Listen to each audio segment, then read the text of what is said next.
இங்கிலீஷ்க்கு நான் ப்ரிப்பேர் பண்ணக்கூடிய study materials எல்லாமே லேர்ன் வித் ஜிஎம்கே அப்படிங்கிற இதில் இருந்தால் தான் வாங்கினேன். இவங்ககிட்ட 6th to 8th அப்புறம் 9th 10th இவ்வளோ வாங்கியிருக்கேன். இங்கிலீஷ்க்கு நான் மெட்டீரியல் வெளியே தான் வாங்கி படிக்கிறேன். பிகாஸ் என்னால் ஃபுல் ஃப்ளெஜ்டாக எல்லாத்துக்கும் உட்காந்து நோட்ஸ் போட்டு படிக்க முடியாததுனால சோஷியல்ஸுக்கு மட்டும் நோட்ஸ் போட்டுட்டு இங்கிலீஷ்க்கு நான் லேர்ன் வித் ஜிஎம்கே அப்படிங்கிற இதுலேருந்து தான் நோட்ஸ் வாங்கி படிக்கிறேன். இவங்களோட குவாலிட்டி எனக்கு ரொம்ப பிடிச்சிருந்தது. கண்டென்ட்டோட குவாலிட்டி எனக்கு ரொம்ப பிடிச்சிருந்ததுனால தான் நான் இதை வாங்கவே செஞ்சேன். பெய்ட் ப்ரமோஷன்லாம் ஒன்றுமே கிடையாது. உங்களுக்கு பிடிச்சிருந்தா நீங்கள் வாங்கிக்கோங்க. இவங்களுடைய குவாலிட்டியை நான் பார்க்கும்போது அவங்ககிட்ட 7th ஸ்டாண்டர்ட் நான் ஆல்ரெடி அவங்களோட யூடியூப் சேனல் இருக்குல்ல, அந்த யூடியூப் சேனலில் அவங்க 7th ஸ்டாண்டர்ட் ஃபுல்லாகவே எடுத்திருந்தாங்க. அது பார்க்குறதுக்கு எனக்கு ரொம்ப பிடிச்சிருந்தது. அதனால் அவங்களோட 7th ஸ்டாண்டர்ட் ஃபுல்லாக நான் ஹேண்ட் ரிட்டனாகவே நோட்ஸ் எடுத்து வச்சுருந்தேன். எல்லாத்துக்கும் என்னால் நோட்ஸ் எடுக்க முடியாதுங்கிறதுனால தான் அவங்ககிட்ட மெட்டீரியலாகவே நான் வாங்கிக்கிட்டேன். இவங்களோட சேனல் யூடியூப்லேயே இருக்குது, லேர்ன் வித் ஜிஎம்கே. அதுலேயே எல்லா ப்ராடக்ட்ஸும் இருக்கும். உங்களை மாதிரி தான் நானும் யூடியூப்பை பார்த்து தான் அவங்களோடது எல்லாமே இது பண்ணினேன். நீங்கள் அவங்கக்கிட்ட என்கொயர் பண்ணிக்கோங்க எல்லா டீட்டெயில்ஸுமே என்ன அப்படின்னு சொல்லிட்டு. அவங்களோட நம்பர் இந்த இருக்குல்ல, இதுதான் அவங்களோட வாட்ஸ்அப் நம்பர். ஸ்க்ரீன்ஷாட் எடுத்துக்கோங்க, இல்லைனா பாஸ் பண்ணி நோட் பண்ணிக்கோங்க. இவங்களுடைய மெட்டீரியல் தான் நான் ஃபுல்லாகவே யூஸ் பண்ணுறேன். கொஞ்ச நாள் புக்ஸும் ரீட் பண்ணிகிட்டு இருந்தேன். இதுலேயே என்ன செஞ்சுருக்காங்க அப்படின்னா ஒவ்வொரு இதுவும் முடிய பின்னாடியே அதோடைய சாங்ஸ் கொடுத்துருப்பாங்க, போயம்ஸ் கொடுத்துருப்பாங்க. இப்போ இது 6th ஸ்டாண்டர்ட் முடியுதா, 6th ஸ்டாண்டர்டுக்கு பின்னாடி பார்த்தீங்களா போயம் லைன்ஸ் கொடுத்துருப்பாங்க. அதனால் புக் இல்லாமல் ஒரேடியாக இதிலே எனக்கு படிக்க முடிகிறதா இருந்துச்சு. அது மட்டும் இல்லாமல் இங்கிலீஷ் எனக்கு ரொம்ப ஃபேவரட் சப்ஜெக்ட்டும் தான் கூட. என்னோடய மேஜர் இங்கிலீஷ் தான். அதனால் நான் முடிஞ்ச அளவுக்கு எவ்வளோ ஃபாஸ்ட்டாக இங்கிலீஷ் கவர் பண்ண முடியுமோ அவ்வளோ ஃபாஸ்ட்டாக இங்கிலீஷ் கவர் பண்ணிட்டேன். இங்கிலீஷில் ஸ்கோர் பண்ணுறதுக்கான மெயின் ஸ்ட்ராட்டஜி என்னென்னா, எந்த இடத்துலேருந்து கொஸ்டின் வருமோ அந்த ஹாட்ஸ்பாட்டை தேடி கண்டுபிடிச்சி படிக்கிறது தான் ப்ரில்லியன்ஸுன்னு சொல்கிறது. அது மட்டும்தான் இல்லை, எல்லாத்துக்குமே அப்படி தான்.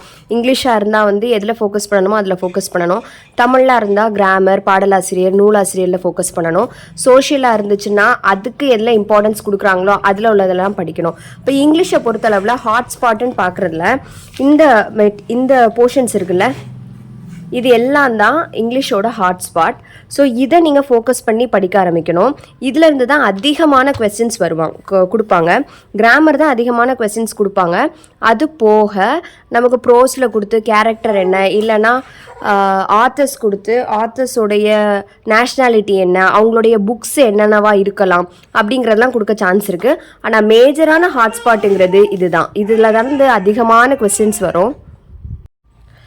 இங்கிலீஷோடைய ப்ரிப்பரேஷன் டிப்ஸ் அப்படிங்கிறது க்ளாசரி, அதாவது சினானிம்ஸ் ஆண்டனிம்ஸ்லேருந்து அதிகமான கொஸ்டின் வரும். எப்படி கொஸ்டின் கேட்குறதுக்கான வாய்ப்புகள் இருக்குது அப்படின்னா, இந்த மீனிங்கோட இந்த மீனிங் எது ரிலேட்டடுங்கிறத சர்க்கிள் பண்ணுங்கள், டிக் பண்ணுங்கள் அப்படின்னு கேட்குறதுக்கான சான்ஸ் அதிகமாக இருக்குது. அதனால நீங்கள் சினானிம்ஸ் ஆப்போசிட்ஸ், மீனிங்ஸ் ஆப்போசிட்ஸ் படிக்கிறது ரொம்ப முக்கியமாக இருக்கும்.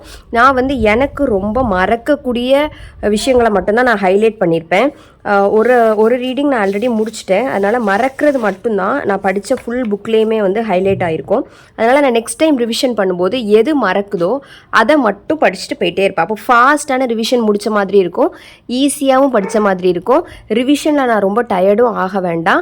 எஃபெக்டிவான ஸ்டடி மெத்தட் இது. ஹைலைட் பண்ணி மறக்கிறத மட்டும் படிங்க. எல்லாத்தையும் கோடு போட்டு படிக்கவே படிக்காதீங்க.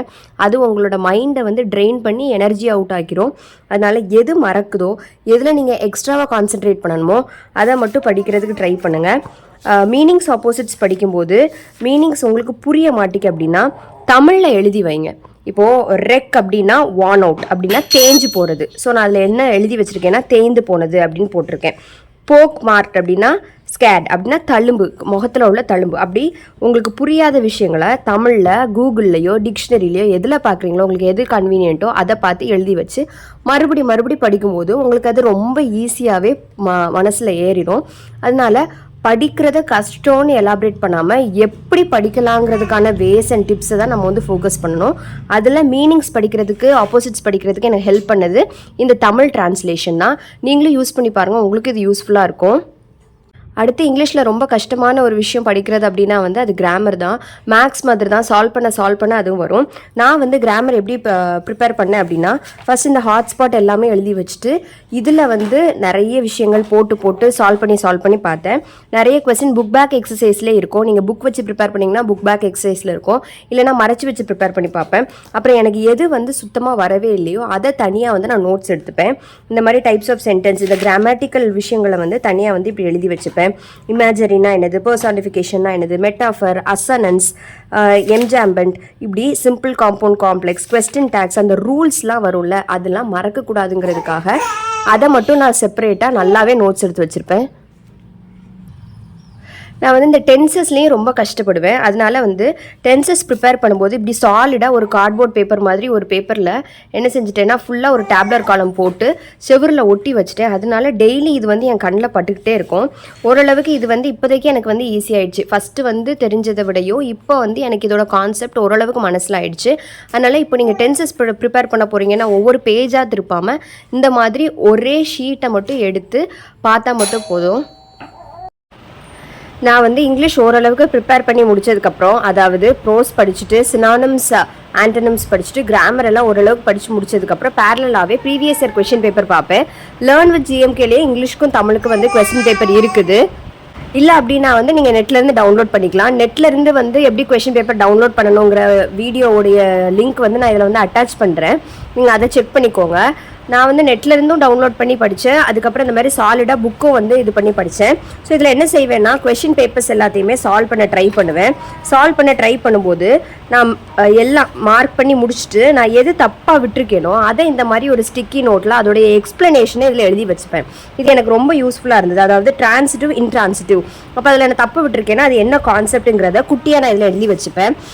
சூடோனிம், அலோனிம், இதெல்லாம் என்னென்ன கான்செப்ட், ஸ்கேனிங், ஸ்கிம்மிங்னா என்ன, லியோ டால்ஸ்டாயோட புக்ஸ் என்ன, இப்போ இதெல்லாம் நான் தப்பு விட்டுருக்கேங்கன்னா தப்பு விட்டுருக்கதை அதிகமாக ஃபோக்கஸ் பண்ணுறது இது எனக்கு ரொம்ப ஈஸியான மெத்தடாக இருந்தது. அதை மறுபடி படிக்கும்போது நம்ம அதில் வந்து கான்சென்ட்ரேட் பண்ணி நல்லா படித்தோன்னா எக்ஸாம் ஹாலில் இந்த மாதிரி கொஸ்டின் வரும்போது நம்ம அந்த விஷயத்தில் தப்பு மறுபடியும் பண்ணவே மாட்டோம்.